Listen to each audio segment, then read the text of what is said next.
கர்த்தராகிய இயேசு கிறிஸ்து நாமத்தில் உங்கள் அனைவருக்கும் வாழ்த்துக்கள். இந்த நாளுக்கு உண்டான உயிரோட ஒரு வார்த்தை சங்கீதம் 3:3. கர்த்தாவே, நீர் என் கேடகமும் என் மகிமையும் என் தலையை உயர்த்துகிறமாக இருக்கிறேன். கர்த்தாவே, நீர் என் கேடகமும் என் மகிமையும் என் தலையை உயர்த்துகிறமாக இருக்கிறேன். இன்னைக்கு உங்கள் தலை குடிஞ்சிருக்கிறதா? இன்னைக்கு வெக்கப்பட்டு தலை குனிஞ்சு நடக்கிறீங்களா? வெளியே தலை காட்ட முடியாமல் நான் நிந்திக்கப்பட்டு அவமானப்பட்டு கேவலப்பட்டு அன்னைக்கு முன்னால் தலை நிபராமல் இருக்கீங்க.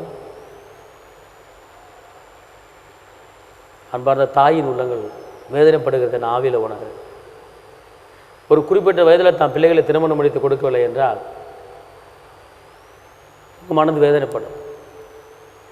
4 பேர் சேர்ந்து கூடி பேசும்போது, என்ன உன் மகனுக்கு இன்னும் கல்யாணம் முடிக்கலையா, என்ன உன் மகளுக்கு இன்னும் கல்யாணம் முடிக்கலையா, வயசு போய்கிட்டு இருக்கு, என்ன செஞ்சுக்கிட்டு இருக்க அப்படின்னு சொல்லி 4 பேர் கேட்கும்போது, ஐயோ என் பிள்ளைக்கு திருமணம் முடித்து கொடுக்க முடியவில்லை என்று கலங்கி தவித்து கொண்டு இருக்கீங்க. அந்த நேரத்தில் நீ தலை குனிந்து நிற்கிறாய். உன் பிள்ளைக்கு இன்னும் நல்ல வேலை கிடைக்கலையா, என் பிள்ளைக்கு நல்ல வேலை கிடைச்சிருச்சு அப்படின்னு யாராச்சும் சொன்னாங்கன்னா அந்த இடத்துல தலை குனிந்து நிற்கிறாய், வேதனைப்பட்டு கொண்டு இருக்கு. இப்படி பல காரியங்களுக்கு நீங்கள் தலை குனிந்து வெக்கப்பட்டு இருந்தால் இன்றைக்கி கர்த்தர் சொல்கிறாரு, உன் தலையை நான் உயர்த்த போகிறேன், உன் தலையை உயர்த்த போகிறேன், உன்னை தலை நிமிர பண்ண வைக்க போகிறேன்.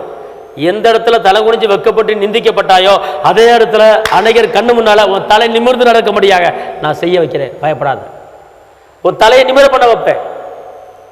தலை குனிஞ்சு நடந்தாயோ இல்லை, கர்த்தர் உனக்கு பெரிய காரியத்தை அவர் செய்ய போகிறார். ஒரு அற்புதமான காரியத்தை உனக்கு அவர் செய்ய போகிறார். ஒரு அதிசயமான காரியத்தை உனக்கு அவர் செய்ய போகிறார். இதுவரை நடத்தின என் தேவன் இன்னமும் நடத்துவார். உங்கள் தலை நிமிரப் போகிறது. கீழாக்காமல் மேலாக்கிற தேவன், வாளாக்காமல் தலையாக்கிற தேவன் உங்களை தலையை உயர்த்த போகிறார். மலை மேல் இருக்கிற ஒரு பட்டணம் எவ்வளோ உயர்ந்திருக்கிறது அதே போல் உயர்த்து என்று அவர் சொல்கிறார். நான் உங்களுக்கு ஜெபிக்கிறேன், பயப்படாதீங்க. தாப்பனை இயேசுவே நன்றி துதிக்கிறேன், ஸ்தோத்திரிக்கிறேன்.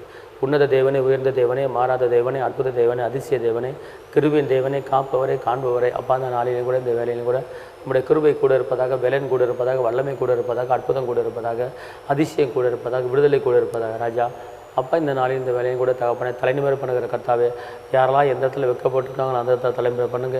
கிருபை பலன் கூட இருப்பதாக இயேசுவின் நாமத்தில் பிதாவே ஆமென். கர்த்தர் உங்களை ஆசீர்வதிப்பார். தேவனுக்கு மகிமை.